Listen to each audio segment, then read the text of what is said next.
Lantas seperti apa tanggapan dari Partai Golkar atas dukungan yang diberikan PDI Perjuangan kepada kadernya? Kita akan membahasnya dengan Wakil Ketua Umum Partai Golkar, Nurdin Halid, dan juga pengamat politik dari Universitas Sultan Ageng Tirtayasa, ada Kang Hujoli. Bang Nurdin, Kang Hujoli, selamat pagi. Selamat pagi, Assalamualaikum. Waalaikumsalam warahmatullahi wabarakatuh. Saya ke Bang Nurdin ya. Bang, jadi ketika Golkar ini sudah tarik dukungan, kemudian justru PDIP yang mengusung kader Golkar, ini tanggapan Golkar seperti apakah? Apakah memang Golkar ini tidak percaya dengan kader internalnya, Bang? Saya luruskan dulu ya. Sekarang saya bukan lagi Wakil Ketua Umum Partai Golkar. Sudah demisioner kemarin. Sekarang sudah pengurus baru. Kita belum tahu apa masih masuk tidak, itu serahkan kepada Ketua Umum terpilih sebagai Portugal. Jadi sekarang saya politikus Partai Golkar. Baik. Tidak mewakili lagi Partai Golkar ya. Nah, yang pertama tentu inilah hikmah dari sebuah keputusan yang sangat demokratis, sangat aspiratif daripada Mahkamah Konstitusi. Dan ini disyukuri oleh hampir seluruh politisi di Indonesia, baik partai Golkar maupun partai lain yang tadinya tidak bisa maju di pilkada karena adanya ambang batas yang tidak memenuhi syarat. Nah, sekarang ini sebagai mantan wakil ketua dan sekarang masih sebagai politisi senior Partai Golkar, sebetulnya saya sangat menyayangkan ya, kenapa Partai Golkar tidak melanjutkan, jadi bukan menarik dukungan ya, karena kita belum memberikan B1 KWK kepada Ibu Airin. Kalau sudah B1 KWK baru tidak jadi, itu baru ditarik. Nah, sekarang yang baru diterima Ibu Airin itu adalah surat penugasan dari Partai Golkar dan rekomendasi belum surat yang dipakai untuk mendaftar. Tapi di satu sisi Ibu Airin adalah kader yang sangat potensial. Rakyat Banten menghendaki Ibu Airin menjadi pemimpin di Banten, dibuktikan dengan survei. Kemudian dalam pileg kemarin, Ibu Airin ini adalah suara tertinggi, lebih dari 400.000 suara untuk pileg DPR RI.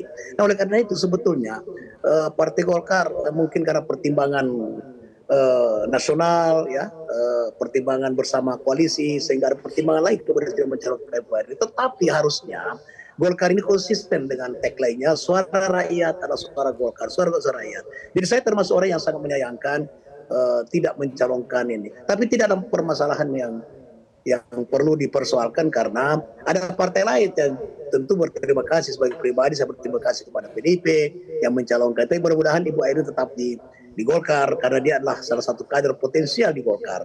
Dan mudah-mudahan sekalipun tidak rekomendasikan, insya Allah saya akan membantu menyampaikan kepada Ketua Umum agar Airin ini diberikan keberpihakan ya, tidak diberhentikan sebagai kader Partai Golkar, sehingga Golkar di Banten tetap bisa berkibar bersama dengan PDI Perjuangan.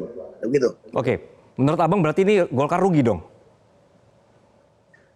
Ya, ini tentu kalau Ibu Airin meninggalkan Golkar, tentu ada kerugian bagi Partai Golkar karena dia adalah kader yang sangat potensial. Ini dibuktikan dengan 400.000 kalau tidak salah suara Ibu Airin waktu ikut pileg. Ini luar biasa sehingga bisa menambah kursi daripada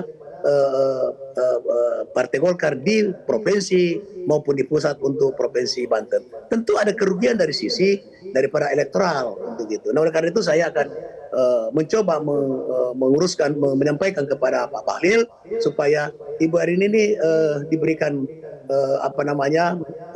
fasilitas untuk tidak diberhentikan sebagai kader Partai Golkar. Itu akan saya sampaikan demi eksistensi Partai Golkar di Banten, karena betul-betul Golkar akan sangat rugi apabila Ibu Airin itu keluar dari Golkar. Oke, Bang, jadi Abang sendiri udah pernah berkomunikasi? Jadi ini bisa diberikan diskresi. Ini ada diskresi Ketua Umum ya. Itu bisa diberikan diskresi. Ini dan sudah biasa dilakukan oleh Partai Golkar di beberapa daerah pada pilkada yang lalu, itu ketika tidak dicalonkan oleh Golkar atau kader lain, kemudian pengurus Golkar mendukung yang bersangkutan, itu ada diskresi pada Ketua Umum untuk tidak diberhentikan. Inilah multi partai. Jadi kita tidak bisa lagi memperlakukan penuh aturan bahwa setiap kader harus patuh pada keputusan partai. Tatkala ada kepentingan juga yang bisa menguntungkan Partai Golkar, termasuk Bu Airin misalnya ini. Nah, Ibu Airin ini harus diberikan diskresi oleh Ketua Umum, diperkenankan dicalonkan oleh partai lain karena ada pertimbangan nasional, ada pertimbangan koalisi, kemudian tidak menggunakan Partai Golkar. Tapi Ketua Umum menggunakan hak diskresinya, dia tidak diberhentikan sebagai kader Partai Golkar. Itu jauh lebih bagus bagi Partai Golkar dengan memberi ruang kepada Ibu Airin sehingga ada pilihan bagi masyarakat, karena ini aspirasi rakyat Banten dan Golkar harus mendengar aspirasi rakyat. Siap. Saya ke Kang Hujoli. Kang, Ini Bang Nurdin aja bilang rugi banget ini sebenarnya Golkar kalau tidak menjaga Airin begitu ya. Kang Hujoli gimana pandangannya, Kang? Oke, ada banyak hal yang menarik ya dengan Ya. Airin tiba-tiba dihengkangkan ya, dari Golkar. Yang pertama itu kita melihat bahwa ada positioning di Partai Golkar sendiri terhadap konstelasi kekuasaan di pusat.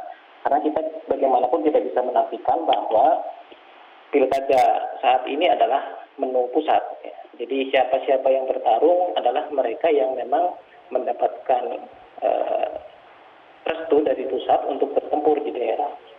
Jadi ada positioning yang sedang mencoba dibangun juga antara Golkar terhadap konstelasi kekuasaan di pusat. Dan Banten adalah salah satu yang kemudian dalam tanda kutip terkorbankan. Itu yang pertama. Yang kedua, jelas di sini Golkar sudah sangat berhitung tentang mana posisi yang lebih menguntungkan secara partai dengan memasangkan Airin atau tidak memasangkan Airin. Jadi persoalannya justru malah kepada pertimbangan yang lebih luas. Karena bagaimanapun juga Golkar tidak akan lempar dadu dengan melepaskan Airin. Karena ternyata toh proses pelepasan Airin tidak direstui ini justru pada menit-menit terakhir ya, pada hari-hari terakhir ketika ada pergantian. Jadi persoalannya justru bukan pada Partai Golkar ya, tetapi pada personality.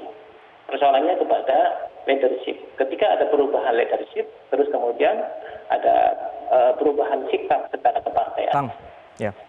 Berarti salah langkahkah dengan akhirnya saya menggunakan bahasa Kang Hujoli ya, dihengkangkan? Rugi besar ya, saya sepakat dengan Bang Nurdin Halid ya, bahwa ada kerugian besar Golkar ya, jika peta politiknya itu merujuknya kepada Banten. Tetapi kalau skala nasional saya kira Golkar tidak dirugikan.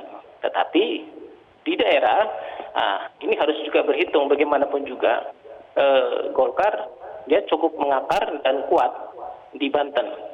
Nah, saya justru mengkhawatirkan ketika di Golkar itu ada pandangan yang sifatnya itu mayoriti skeptik ya.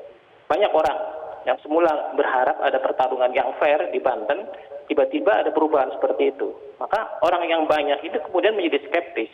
Jadi mereka memandang Golkar sebagai partai yang juga bukan lagi partai yang kader ya, tetapi dia partai yang bisa diremote dengan power, dengan capital power. Oke. Kang Hujoli, kalau misalnya Anda menyebutkan tadi bahwa sebenarnya ini Airin dikorbankan begitu ya. Kalau dalam pertarungan politik seperti ini yang tujuan akhirnya memang harus menang dan dia dikorbankan, apa yang membuat hal yang begitu indah di belakangnya sehingga harus mengorbankan Airin begitu? Apakah memang ada komparasi yang lebih daripada Airin? Ya, kalau kita lihat kan gejalanya sudah kelihatan ya, bahwa di nasional itu kita sedang melihat ada praktik politik stelsel ya, di mana daerah kemudian dibagi-bagikan dalam tanda kutip, dikuasakan bahwa ini adalah milik kami, itu bukan milik Anda, ini adalah milik kami. Nah, pembagian-pembagian ini menunjukkan ada stelsel kekuasaan yang sifatnya ini adalah prakondisioning untuk penguatan, kalau dalam skala yang lebih besar adalah penguatan presidensial. Arah ujungnya adalah ke sana, presidensial. Tetapi jika ditarik lagi kembali ke Banten, Golkar adalah partai yang cukup mengakar di Banten.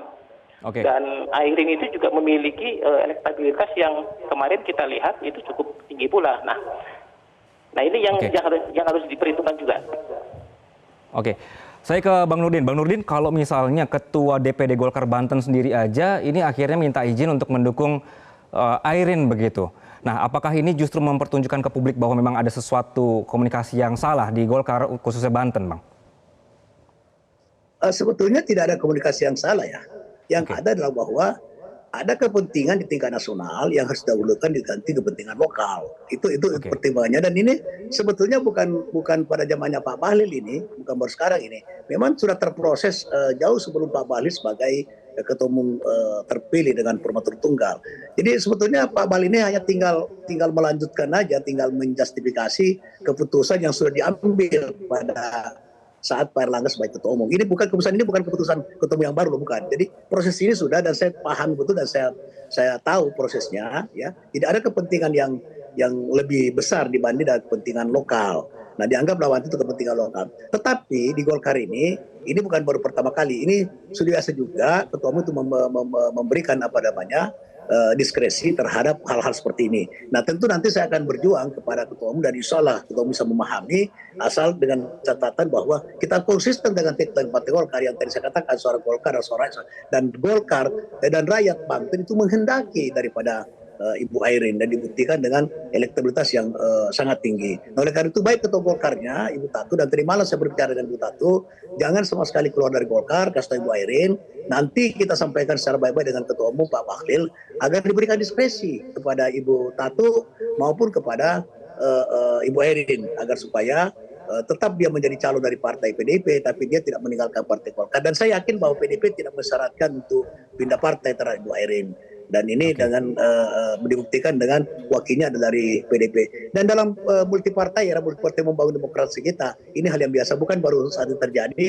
Saya pernah ketua tim pilkada DPP Golkar, jadi saya paham betul, ya.